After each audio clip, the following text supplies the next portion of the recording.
Breaking news. Nampally CBI కోర్టులో మాజీ CM YCP అధినేత వైఎస్ జగన్ విచారణ ముగిసింది. ఈ సందర్భంగా 30 నిమిషాల పాటు కోర్టులోనే ఉన్నారు జగన్. దీంతో జగన్ అపియరెన్స్ రికార్డ్ చేయడంతో పాటు పిటిషన్ ముగించింది నాంపల్లి కోర్టు. కేవలం 3 నిమిషాల పాటు మాత్రమే జగన్ కేసు విచారణ జరిగింది.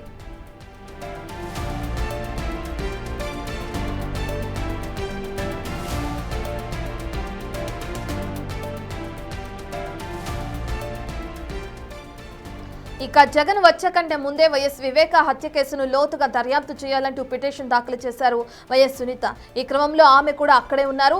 అయితే ఆమెతో జగన్ మాట్లాడకుండా వెళ్లిపోయినట్లుగా తెలుస్తోంది.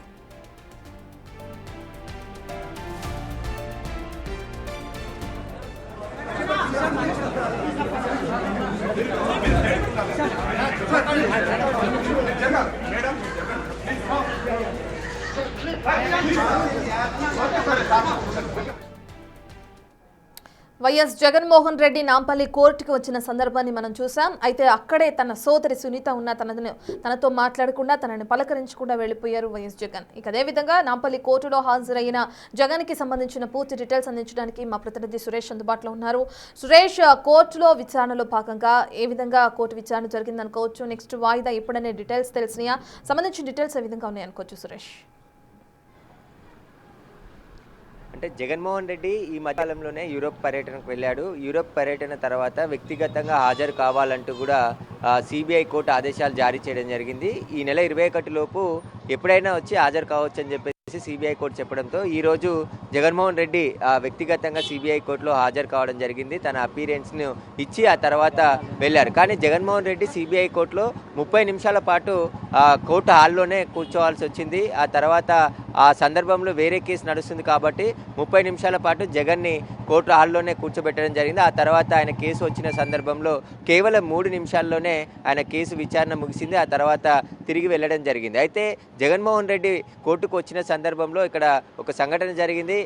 ఏదైతే వైఎస్ సునీత కూడా సిబిఐ కోర్టు హాల్లోనే కూర్చుంది. ఆమె ఒకవైపు కూర్చుంటే జగన్మోహన్ రెడ్డి మరోవైపు కూర్చోవడం జరిగింది. 30 నిమిషాల పాటు ఎదురెదురుగానే అంటే కొద్ది దూరంలో ఇద్దరు కూర్చొని జరగడం జరిగింది. పోలీసులు కూడా అప్రమత్తమై ఈ కేసులో అంటే సునీత హాజరవుతుంది, అదేవిధంగా జగన్ కూడా హాజరవుతున్నారు కాబట్టి భారీ భద్రతను ఏర్పాటు చేసి సునీత చుట్టూ కూడా మహిళా కానిస్టేబుల్ అని ఏర్పాటు చేయడం జరిగింది. జగన్ అభిమానులు కూడా పెద్ద ఎత్తున కోర్టులో అంటే అడ్వకేట్స్ కూడా ఒకేసారి సిబిఐ కోర్టు ఆవరణలోకి రావడం, ఆయన వెళ్తున్నప్పుడు కూడా పెద్ద సంఖ్యలో ఇక్కడికి రావడం జరిగింది. కాబట్టి ఇలాంటి ఘటనలు జరగకుండా పోలీసులు అప్రమత్తమయ్యారు. అయితే వైఎస్ వివేకాన హత్య కేసులో లోతుగా కేసుని దర్యాప్తు చేయాలని చెప్పేసి కూడా సునీత పిటిషన్ వేయడం జరిగింది. ఆ కేసు విచారణ సందర్భంగా సునీత ఈ రోజే రావడం జరిగింది. జగన్ కూడా వ్యక్తిగతంగా కోర్టు కేసులో ఉంది కాబట్టి వ్యక్తిగతంగా విచారణకు హాజరయ్యారు. అయితే ఈ ఇద్దరు కూడా ఒకే కోర్టు హాల్లో దాదాపు 30 నిమిషాలు ఉన్నప్పటికీ కూడా ఒకరినొకరు చూసుకోకుండా మాట్లాడుకోకుండానే ఉన్నారు.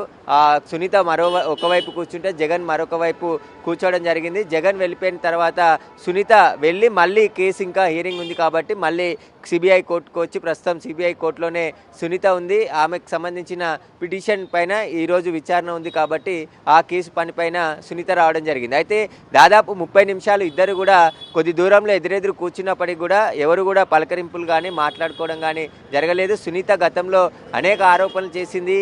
అవినాష్ రెడ్డితో పాటు ఇంకా ముఖ్య నిందితులు ఉన్నారు, వారిని వెలికి తీయాలి అని చెప్పేసి కూడా ఆమె సిబిఐని కోరడం జరిగింది. సుప్రీంకోర్టు కూడా వెళ్ళి ఈ కేసుని మళ్ళీ రీఇన్వెస్టిగేషన్ చేయాలి, ఈ కేసులో కొంతమంది నిందితులు తప్పించుకున్నారు కాబట్టి అసలైన నిందితులు అరెస్ట్ కావాలంటే లోతుగా దర్యాప్తు మళ్ళీ చేయాలని చెప్పేసి కూడా సునీత కోరడం జరిగింది. అయితే ఆ కేసు విచారణంగా సునీత హాజరైతే అక్రమాస్తుల కేసులో జగన్ హాజరు కావడం జరిగింది. కాబట్టి ఇద్దరు ఒకే కుటుంబానికి చెందిన అన్న చెల్లెళ్ళు కూడా హాజరు కావడం ఇక్కడ కొద్దిగా ఎందుకంటే ఒకే కోర్టు హాల్లో ఇద్దరు కూడా కూర్చోవడం హాఫ్ అన్ అవర్ వరకు కూడా వెయిట్ చేసి జగన్మోహన్ రెడ్డికి సంబంధించిన పిటిషన్ వచ్చిన తర్వాత ఆయన అపీరెన్స్ ఇచ్చి ఆ తర్వాత వెళ్ళిపోవడం జరిగింది. అయితే జగన్మోహన్ రెడ్డి ముద్దాయిగా అక్కడ నిలబడ్డాడు కోర్టు న్యాయమూర్తి ముందు. దాదాపు 3 నిమిషాల పాటు జగన్మోహన్ రెడ్డి న్యాయమూర్తి మీరు ఇంకేమైనా కోర్టుకు చెప్పాల్సింది ఉందా అని చెప్పేసి అడిగిన సందర్భంలో ఆయన ఏమీ చెప్పాల్సింది లేదు అని చెప్పేసి కూడా ఆయన చెప్పడం జరిగింది.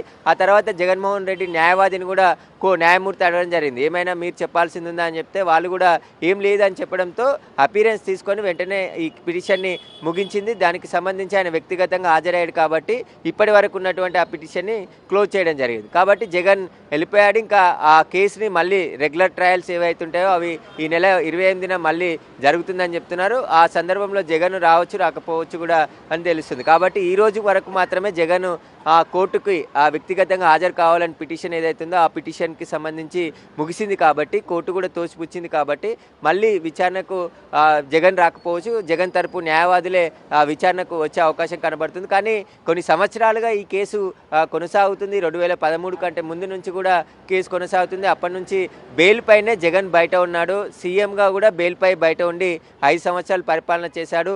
6 సంవత్సరాల తర్వాత మళ్ళీ సిబిఐ కోర్టుకు మొదటిసారి జగన్మోహన్ రెడ్డి రావడం జరిగింది. గతంలో ఆయన డిశ్చార్జ్ పిటిషన్లు వేశారు. డిశ్చార్జ్ పిటిషన్లు అన్నీ కూడా పెండింగ్ ఉండడంతో మెయిన్ కేసు ట్రయల్కి ఇంకా రావటం లేదు కాబట్టి డిశ్చార్జ్ పిటిషన్లతోనే పొడిగిస్తూ వస్తున్నారు జగన్మోహన్ రెడ్డి న్యాయవాదులు అని చెప్పేసి కూడా విమర్శలు అవుతాయి. ఖచ్చితంగా ఈ కేసులో ఫైనల్, ఎందుకంటే అక్రమాస్తులు గతంలో తన తండ్రి అధికారాన్ని ఉపయోగించుకొని భారీగా అక్రమాస్తులు కూడా పెట్టాడు.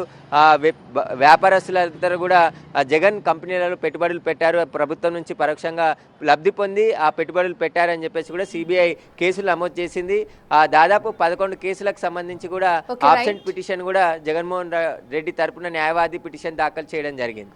Right, thank you Suresh. ఇక ఆదాయానికి మించిన ఆస్తుల కేసులో వైఎస్ జగన్ నాంపల్లి కోర్టులో హాజరయ్యారు. అయితే వ్యక్తిగతంగా హాజరు కాలేను మినహాయింపు ఇవ్వాలని చెప్పి పిటిషన్ దాఖలు చేసిన జగన్కి సిబిఐ అధికారులు మాత్రం పట్టుబట్టి ఖచ్చితంగా వ్యక్తిగతంగా హాజరు కావాల్సిందేనని ఇది చేయడంతో జగన్ ఈ రోజు నాంపల్లి కోర్టుకి హాజరయ్యారు. అయితే జగన్ అపీరియన్స్ రికార్డ్ చేసి విచారణను ముగించారు న్యాయమూర్తి. అదే సమయంలో కోర్టులో సునీత కూడా ఉన్నారు. వైఎస్ వివేకానందరెడ్డి హత్య కేసుకు సంబంధించి ఆవిడ కూడా కోర్టుకు హాజరవడం జరిగింది. సునీతని పలకరించుకున్నారని జగన్ అక్కడి నుంచి వెనుదిరగడం జరిగింది.